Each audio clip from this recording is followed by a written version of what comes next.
खबरों का सारथी। नमस्कार, आप देख रहे हैं के न्यूज़ और मैं हूं आपके साथ हिमांशु श्रीवास्तव। अब बात करेंगे मॉनसून सत्र सीएम की खरी।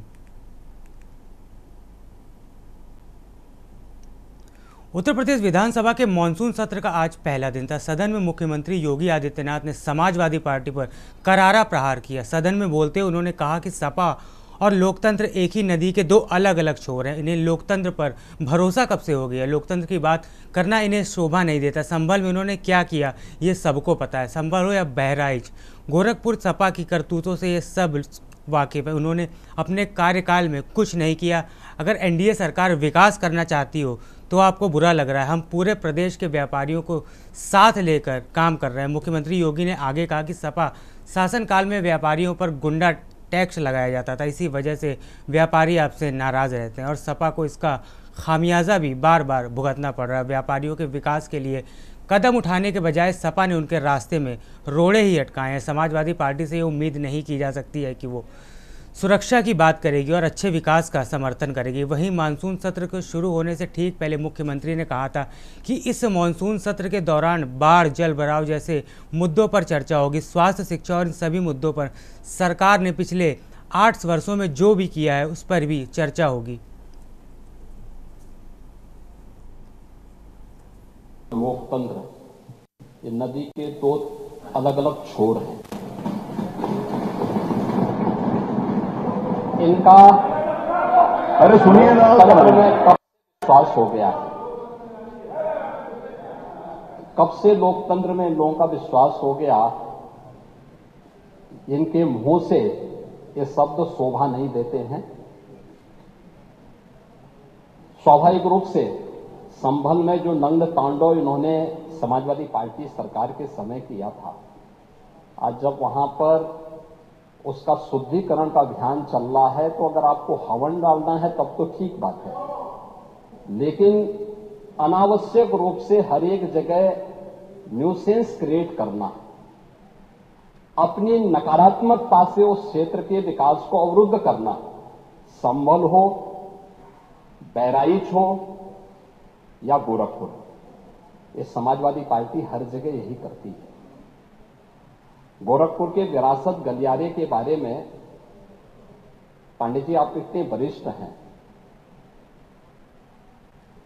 लोग आपको अनावश्यक रूप से मोहरा बना करके आपके कंधे पर बंदूक रख करके, अब आपको कम से कम इस उम्र में इस बात का ध्यान रखना चाहिए कि इस उम्र में सब नहीं होने देना चाहिए। आप लोगों ने अपने समय में तो कुछ किया नहीं। वहां के मासूम बच्चे दम तोड़ते थे बीमारी से, इंसेफ्लाइटिस से 700 से लेकर 1500 बच्चों की प्रतिवर्ष मौत होती थी।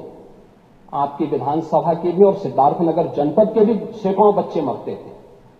कभी आप लोग कुछ नहीं किए, विकास के लिए आप लोग कुछ नहीं किए। अपने समय में विकास का आपका कोई एजेंडा नहीं था। और अगर भारतीय जनता पार्टी की सरकार, एनडीए की सरकार विकास कराना चाहती है तो आपको इसमें भी बुरा लगता है। और वो विरासत गलियारा उसी पुराने बाजार के पुनरुद्धार करने को, जिससे वहां के आपको मालूम है वहीं पे गोरखपुर का घंटाघर भी है, गीता प्रेस भी उसी से सटे हुए क्षेत्र में है, और गोरखपुर का सबसे प्राचीन बाजार भी जो मार्केट है उसी से जुड़ा हुआ है। उस मार्ग को बनाने के लिए और एक एक व्यक्ति, एक एक व्यापारी को कंपनसेशन देने के बाद 3 दिन पहले मैंने स्वयं उस क्षेत्र का दौरा करने की बात की थी। उसके बाद राजनीति करने के लिए आप गए थे। भारतीय जनता पार्टी ने नहीं बल्कि गोरखपुर के व्यापारियों ने आपका विरोध किया था। क्योंकि विरोध इसलिए भी किया था क्योंकि केवल वहीं का व्यापारी नहीं, प्रदेश भर के व्यापारी में समाजवादी पार्टी की चारों सरकारों के समय में जो भय और दहशत था, जो उनसे गुंडा टैक्स वसूली किया जाता था, उसके कारण व्यापारियों में आपके प्रति जो आक्रोश है, बार बार उसका खामियाजा समाजवादी पार्टी को भुगतना पड़ा।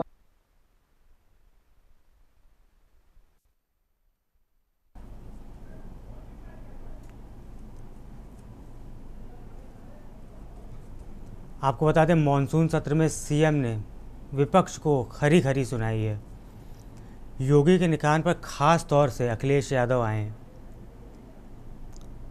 सत्र के पहले दिन ही विपक्ष पर योगी का प्रहार। संभल बैराज के मुद्दे पर भी सपा से सीएम योगी ने सवाल किए हैं। इसके साथ ही व्यापारियों के मुद्दे पर भी समाजवादी पार्टी को सीएम योगी आदित्यनाथ ने घेरा है।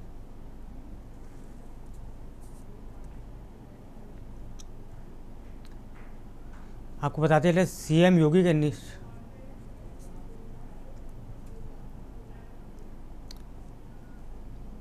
इस पर ज़्यादा जानकारी के लिए हमारे साथ मनीष पांडे एडिटर जुड़े हैं। मनीष जी, मैनेजिंग एडिटर हमारे साथ जुड़ चुके हैं। मनीष जी, आपसे जानना चाहेंगे योगी के ने जो सदन में जो बातें बोली, इस पर क्या बोलेंगे आप? देखिए, निश्चित रूप से शुरुआत जो है हंगामेदार रही। जैसा कि कहा जा रहा था कि सदन की शुरुआत जो है हंगामेदार रहेगी, और शुरुआती दौर में ही जो नेता प्रतिपक्ष माता प्रसाद पांडे, उनके ऊपर गोरखपुर में हुए हमले को लेकर सवाल किया गया, सरकार को घेरने की कोशिश की गई, जिसका जवाब नेता सदन को देना था। और उन्होंने साफ तौर से, क्योंकि लोकतंत्र का हवाला दिया, उन्होंने जब नेता प्रतिपक्ष ये सवाल उठा रहे थे, उन्होंने कहा कि लोकतंत्र में इस तरह का विरोध जो है ठीक नहीं है। लोकतंत्र में इस तरह से अगर नेता प्रतिपक्ष अगर कहीं जा रहे हैं और मुख्यमंत्री के शहर में हो तो इस तरह का हमला ठीक नहीं है। तो उसका जवाब देते हुए मुख्यमंत्री ने साफ तौर से कहा कि समाजवादी पार्टी और लोकतंत्र दो अलग अलग नदी के अलग अलग छोर हैं, और बहुत सारी हमले समाजवादी पार्टी के ऊपर किए। उन्होंने साफ तौर से कहा कि जो समाजवादी पार्टी की सरकार में जब स्थिति थी, समाजवादी पार्टी की सरकार में जो तमाम व्यापारी वर्ग था वो परेशान रहता था, तमाम लोगों की दुकानें कब्जा कर ली जाती थी, जो कोई डेवलपमेंट का काम होना होता था वो नहीं था। ये पूरा मामला जो गोरखपुर में विरासत गलियारा बन रहा है उसको लेके था।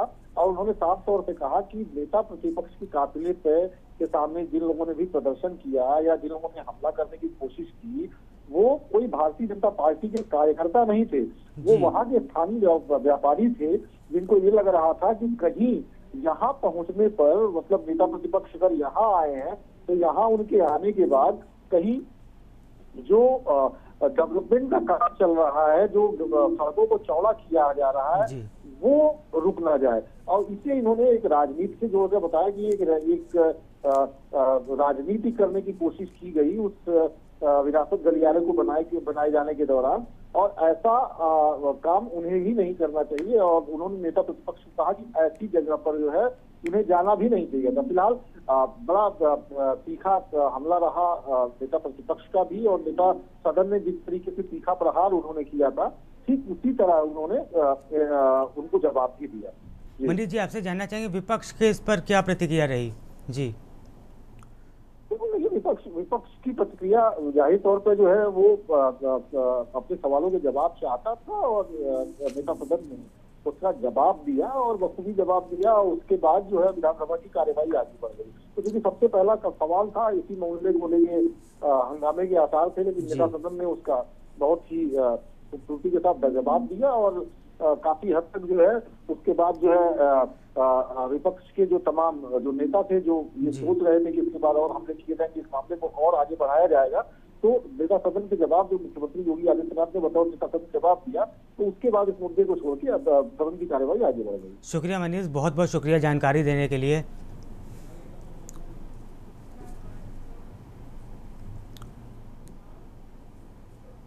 अब बात करते हैं मकबरा या ऐतिहासिक शिव मंदिर। फतेहपुर जिले के अबू नगर इलाके में मौजूद एक मकबरे को लेकर जबरदस्त बवाल हो गया। हिंदू पक्ष ने इसे मंदिर बता रहा है। इस बीच आज बड़ी संख्या में बजरंग दल और हिंदू संगठनों के लोग मकबरे के पास पहुंचकर उसे नुकसान पहुंचाने की कोशिश की। हालांकि पुलिस ने प्रशासन की ओर से सुरक्षा के कड़े इंतजाम किए थे। फिलहाल माहौल तनावपूर्ण बना हुआ है।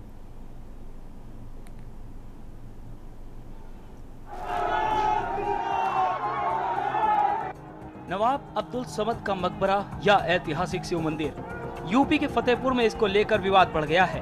फतेहपुर में तनाव है और प्रशासन एहतियाती कदम उठा रहा है। एक दिन पहले हिंदू संगठनों ने डीएम से इस मकबरे में पूजा पाठ की इजाजत मांगी थी। हालांकि इजाजत तो नहीं मिली, मगर मकबरे के आसपास बैरिकेडिंग करते हुए भारी फोर्स जरूर तैनात कर दी गई। ऐसे में सोमवार को बड़ी संख्या में हिंदूवादी संगठन के लोग मौके पर जमा हो गए और कथित तौर पर मकबरे को नुकसान पहुंचाने की कोशिश करने लगे। जैसे तैसे पुलिस वालों ने उन्हें रोका। उधर मुस्लिम समुदाय के लोग भी मकबरे की ओर बढ़ने लगे, जिससे माहौल बेहद तनावपूर्ण हो गया। दरअसल जिले के सदर तहसील क्षेत्र स्थित नवाब अब्दुल समद मकबरे को बीजेपी जिला अध्यक्ष ने मंदिर होने का दावा किया। उन्होंने इसे लगभग 1000 वर्ष पुराना बताया। हिंदू पक्ष ने मंदिर के स्वरूप को बदलकर इसे मकबरा बनाने का आरोप लगाया। हिंदू संगठनों का कहना है कि मकबरे में कमल के फूल व त्रिशूल बने हैं। इससे पुष्टि होती है कि ये एक प्राचीन मंदिर था, जिसे बाद में मकबरे में बदल दिया गया। बीजेपी जिला अध्यक्ष मुखलाल पाल ने कहा कि प्रशासन को मामले की पूरी जानकारी है। दूसरे समुदाय ने मंदिर को मस्जिद स्वरूप में करने का काम किया है। यह हमारी आस्था का केंद्र है, इसलिए हम लोग हर कीमत में मंदिर में पूजा पाठ करेंगे। अवैध कब्जा सनातनी कतई बर्दाश्त नहीं करेंगे। इसमें हमारी हिंदुओं की आस्था का जो केंद्र है, उस केंद्र में ठेस पहुंचाई गई है। उस मंदिर का स्वरूप मस्जिद में बदलने का काम किया गया है। ऐसे हम सनातन कतई बर्दाश्त नहीं करेंगे।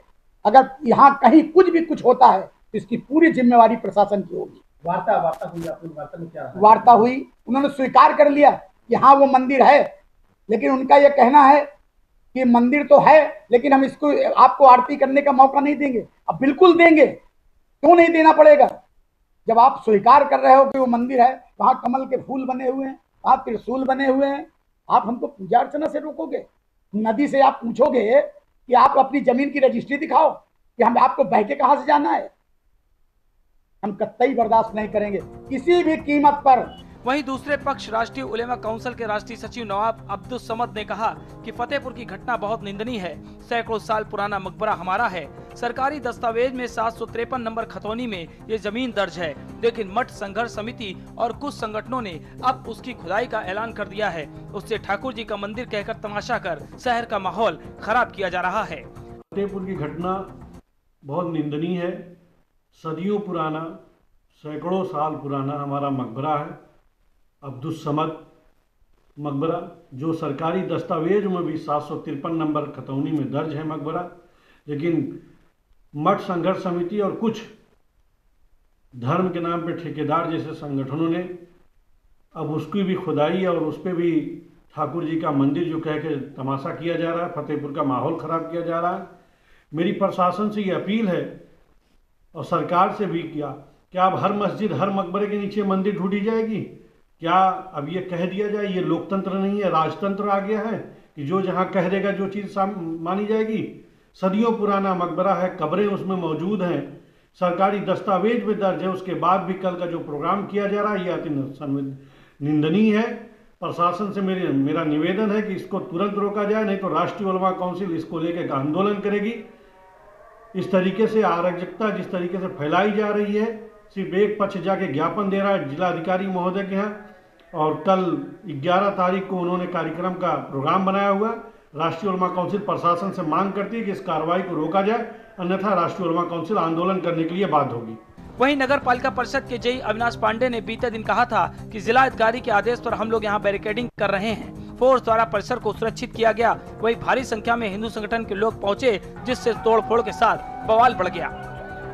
फतेहपुर जनपद के सदर कोतवाली के अंतर्गत आबूनगर रड़ैया स्थित एक अति प्राचीन भगवान भोलेनाथ का बीच में मंदिर था, श्री कृष्ण जी का मंदिर था और आज भी है। कुछ अराजक तत्वों के द्वारा उसका स्वरूप बदलने की जो कोशिश की गई है, इसके आह्वान पर आने वाले जन्माष्टमी की तैयारी के लिए कल 11 अगस्त को डाक बंगला में बड़ी संख्या में हिंदू सनातन धर्मावलंबियों को एकत्रित करके प्रशासन को ये कहा गया है कि इसकी साफ सफाई अतिक्रमण मुक्त कराया जाए और जो अराजक तत्वों के द्वारा उसका स्वरूप बदलने की कुचेष्टा की गई है, इसको दंडित किया जाए और पुनः जो अराजक तत्वों ने किया है उसको भगवान का मंदिर भगवान के भक्तों को सौंपा जाए। ये संकल्प लेकर के कल एकत्रीकरण डाक बंगले में किया गया है।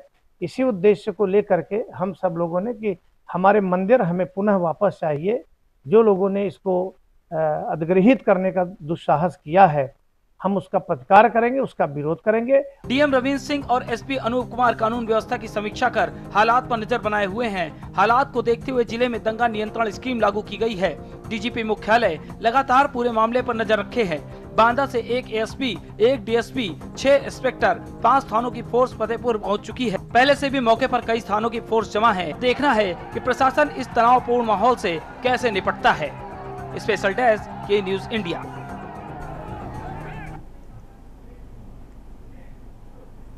बच्चों ने किया बच्चे का कत्ल। फिलहाल वक्त हो चला एक ब्रेक का, जल्द लौटेंगे। आप देख रहे हैं।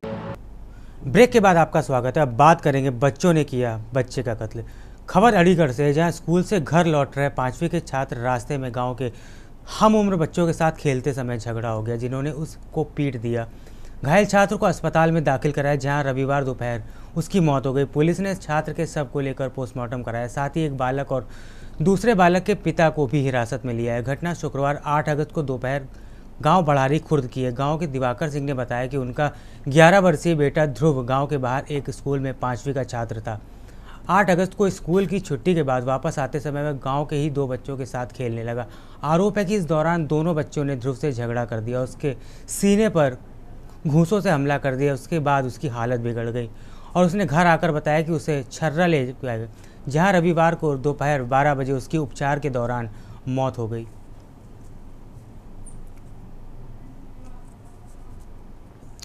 इस पर ज़्यादा जानकारी के लिए हमारे साथ संवाददाता अनिल मीणा जुड़ चुके। अनिल, खबर को लेकर क्या अपडेट है आपके पास?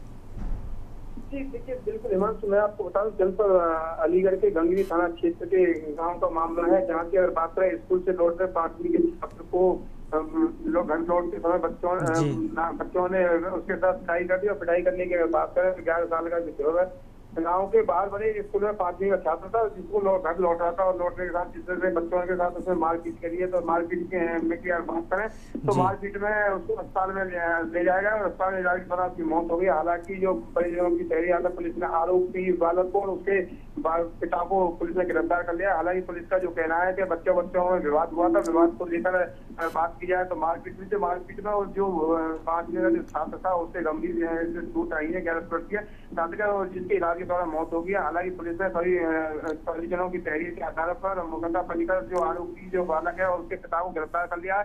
हालांकि पुलिस का अभी तक मानना यह है कि जांच की जा रही है, जांच में जो चीज सामने निकल के आएंगे उसके हिसाब से कार्रवाई की जाएगी।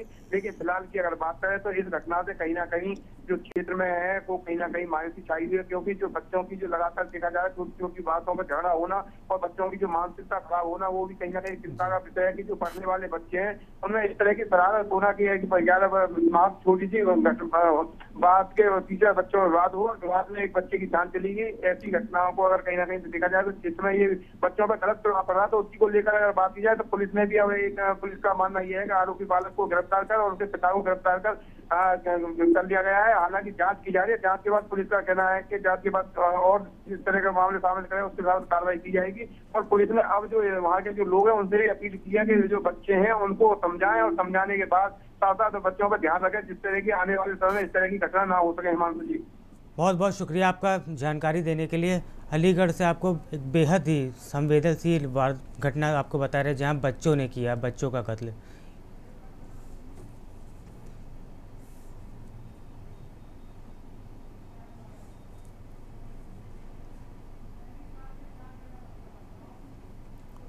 अब बात करते हैं नैनीताल में जानलेवा रफ्तार। नैनीताल जिले के रामनगर में 22 किलोमीटर दूर राष्ट्रीय राजमार्ग 309 पर सोमवार को एक दर्दनाक हादसा हो गया। धनगढ़ी नाले के पास बरसाती नाले का जलस्तर कम होने का इंतजार कर रहे 6 लोगों को एक तेज रफ्तार बस ने रौंद दिया। हादसे में 2 लोगों की मौके पर ही मौत हो गई, जबकि 4 अन्य लोग घायल हो गए हैं। घायलों को रामनगर संयुक्त चिकित्सालय में भर्ती कराया गया। तेज रफ्तार बस ने लोगों को रौंद। प्रत्यक्षदर्शी के अनुसार हादसे के समय धनगढ़ी नाले के दोनों ओर वाहनों की लंबे कतारें लगी हुई थी। लोग नाले का पानी कम होने का इंतज़ार कर रहे थे। इन्हीं में से 6 लोग जो वहां खड़े थे, जो अपने गंतव्य की ओर जाने के लिए जल स्तर घटने का इंतज़ार कर रहे थे। इसी बीच तेज़ रफ्तार एक बस ने लोगों को रौंद दिया। प्रथम दृष्टया में यह हादसे की वजह ब्रेक फेल होना माना जा रहा है। हालांकि इस संबंध में तकनीकी जाँच के बाद ही स्थिति स्पष्ट हो पाएगी। फिलहाल पुलिस ने बस को कब्जे में लेकर मामले की जाँच शुरू कर दी है और हादसे में जान गंवाने वालों में 2 शिक्षक भी शामिल हैं। मृतकों की पहचान सुरेंद्र सिंह पंवार निवासी गंगोत्री विवार कनिया रामनगर के रूप में हुई है। दर्दनाक हादसे के बाद स्थानीय लोगों में भारी आक्रोश है। लोगों का कहना है कि धनगढ़ी नाले के पास बरसात के मौसम में हर साल पानी का स्तर बढ़ने से खतरा बढ़ जाता है। वहीं मौत की सूचना पर मृतकों का कोहराम भी मचा हुआ है। हाँ, सर मैं शिक्षक हूँ, एक सहायक अध्यापक और राजकीय उच्चतर माध्यमिक विद्यालय आश्रम में हूँ, नई नाडा ब्लॉक के कलाध्यापक। हम लोग जो है धनगढ़ी के इस साइड पे सब लोग खड़े हुए थे, टीचर लोग। हम इंतजार कर रहे थे, मतलब थोड़ा पानी कम हो, और पीछे से बस आई काफी तेज गति में, पता नहीं उसके ब्रेक फेल थे, अभी भी वहाँ खड़ी है और रोनती हुई चली गई। जहाँ से हमारे साथ में कुछ शिक्षक लोग थे, उनके ऊपर से उतर गई और तो जान गंवा बैठे हैं। कितने लोगों की मौत हुई और कितने घायल हुए आप लोग? सर मेरे हिसाब से तो हम 3 को देख रहे, बहुत ज्यादा स्थिति गंभीर थी। देखिए, जनपद नैनीताल में अभी रेड अलर्ट जारी किया गया है मौसम विभाग के द्वारा। इसमें धनगढ़ी नाले का जलस्तर लगातार बढ़ते जा रहा है। तो वहाँ पे एक बस के द्वारा कुछ बाइक सवारों को टक्कर लग गई है, जिसमें कुछ 4 लोगों के घायल होने की हमें सूचना प्राप्त हुई है और 2 लोगों के मृतक होने की अभी तक सूचना प्राप्त हुई है, जिसमें घायलों का लगातार उपचार यहाँ पे अस्पताल में चल रहा है और बाकी जो अग्रिम कार्रवाई है पुलिस विभाग के द्वारा की जा रही है। प्रथम दृष्टया इसमें बस के ब्रेक फेल होने का बात सामने आई है, बाकी अभी जांच करवाई जा रही है। इस पर ज़्यादा जानकारी के लिए हमारे साथ संवाददाता चंद्रसेन कश्यप जुड़ चुके हैं। मामले को लेकर, हादसे को लेकर क्या अपडेट है आपके पास? जी सर, मैं बता दूं आपको कि रामनगर से लगभग 22 किलोमीटर आगे एक धनगढ़ी का नाला है जी, जहां पर हर बरसात में तेज धार और रफ्ता भराता है, जिसमें कि आवागमन को भी बाधा पड़ती है, रोक हो जाती है, जिसको लेकर के आज काफी हद तक नाला उफान पर आ गया था। तो एक बस वाले ने प्रयास करा कि मैं बस को पार करूं, वहीं बाइक सवार भी 2 लोग थे, 2 एक में थे, लेकिन उस बस सवार वाले बस ने इस तरीके से रोड डाला उनको, जिसमें कि 2 लोगों की दर्दनाक मौत हो गई, जिसमें जो शिक्षक लोग थे और 4 अन्य लोग उसमें घायल हो गए। मैं आपको बता दूं कि घायल लोगों का भी रामनगर संयुक्त चिकित्सालय में उपचार चल रहा है, परंतु कई लोगों ने वहां पर आक्रोश उत्पन्न कराया। क्रोध में आकर लोगों ने वहां आवागमन को रोकने का प्रयास करा, परंतु समझाया गया कि नहीं तो और लोगों की परेशानी पड़ जाएगी, जिस कारण पर पुलिस प्रशासन और तहसीलदार वगैरह अन्य वहां पहुंचे और मामलों को किसी प्रकार से संभाला है। शुक्रिया चंद्रसेन जी जानकारी देने के लिए।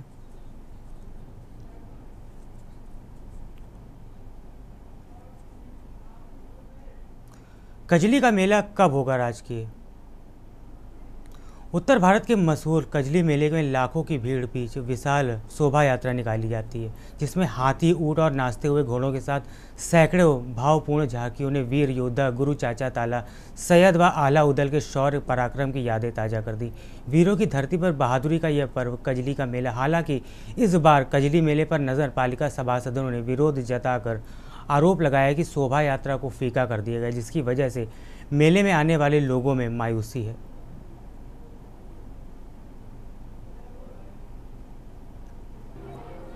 हाथी पर सवार ये हैं वीर योद्धा आल्हा और उनके साथी योद्धा उदल।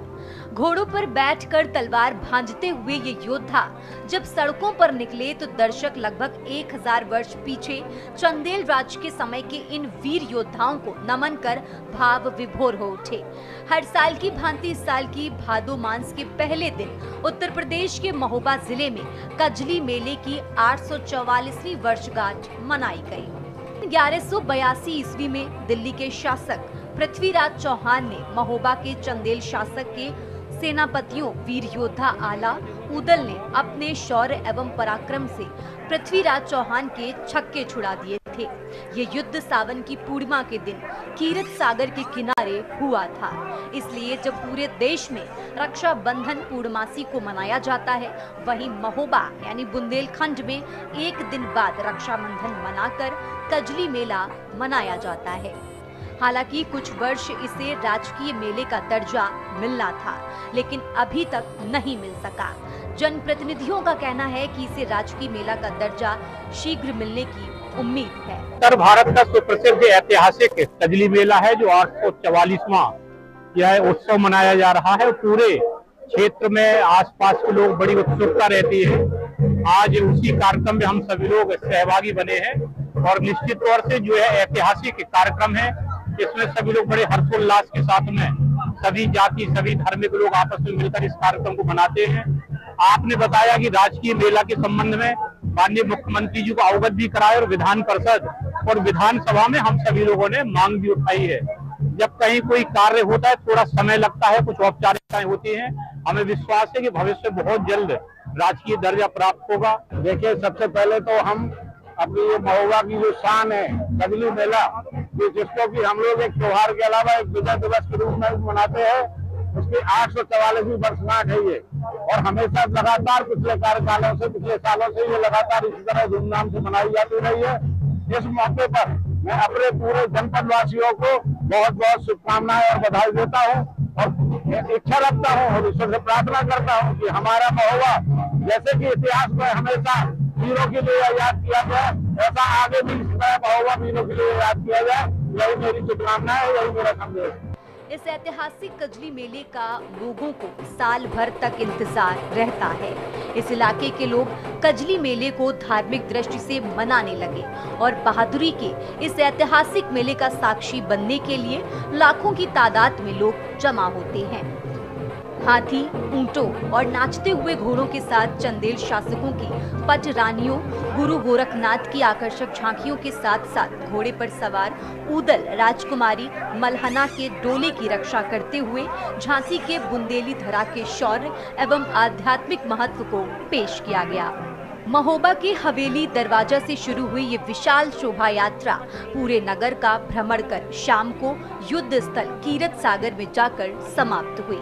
इस महोत्सव में जिला प्रशासन के अलावा सांसद, विधायक, नगरपालिका अध्यक्ष के साथ साथ अनेक राजनीतिक दल भरपूर सहयोग करते हैं। जिलाधिकारी कहती हैं कि परंपरा के अनुसार कजली मेले के जुलूस का शुभारंभ किया गया, जिसकी सभी तैयारियां की गई। सुरक्षा की दृष्टि से भारी पुलिस फोर्स की तैनाती की गई है ताकि मेले में किसी प्रकार की अराजकता न फैल सके। आज यहाँ पर परंपरा के अनुसार हवेली दरवाजा से कजली मेला महोत्सव का जुलूस का शुभारंभ किया गया है माननीय विधायक जी और माननीय एमएलसी साहब के द्वारा। और जो है इसमें परंपरा के अनुसार जुलूस में विभिन्न प्रकार की तैयारियां हैं और जो निर्धारित रूट है उससे निकलते हुए यह जुलूस हमारे समापन के 7 बजे और सभी तैयारियां इसमें की जा रही। देखिए, आपकी जानकारी मिलाना चाहूंगा, इस मेले को हेड कर रहे हैं एडिशनल एसपी, उनके साथ में 5 सर्कल ऑफिसर्स, 15 इंस्पेक्टर्स, 70 सब इंस्पेक्टर्स और 600 अप्रोक्सीमेटली कांस्टेबल हेड कांस्टेबल्स। इसके अलावा 80 महिला कांस्टेबल्स और 12 महिला सब इंस्पेक्टर्स और फायर टेंडर्स। तो कुल मिलाकर के इसके अलावा 2 कंपनी पीएससी प्रोवाइडेड है जो इस मेले को बॉक्स फॉर्मेशन में लेके चलेगी और इसके अलावा रूफ टॉप स्टडी ड्यूटी दूसरे स्थानों की संवेदनशील स्थानों की ड्यूटी लगाई गई है। कजली लोक उत्सव में हजारों मन बावन झांकियों में से प्रमुख रूप से रानी चंद्रावली मलहना का डोला विशेष आकर्षण का केंद्र रहा, जबकि अमरा गुरु के साथ तपस्या में लीन आहला ऊदल सखियों के साथ कजलियां विसर्जन को जाती मलहना आदि को देख लोग साल 1182 के भीषण युद्ध के बाद विजय की खुशी में मदहोश हो गए। महोबा से के न्यूज के लिए अनुराग पचौरी की रिपोर्ट।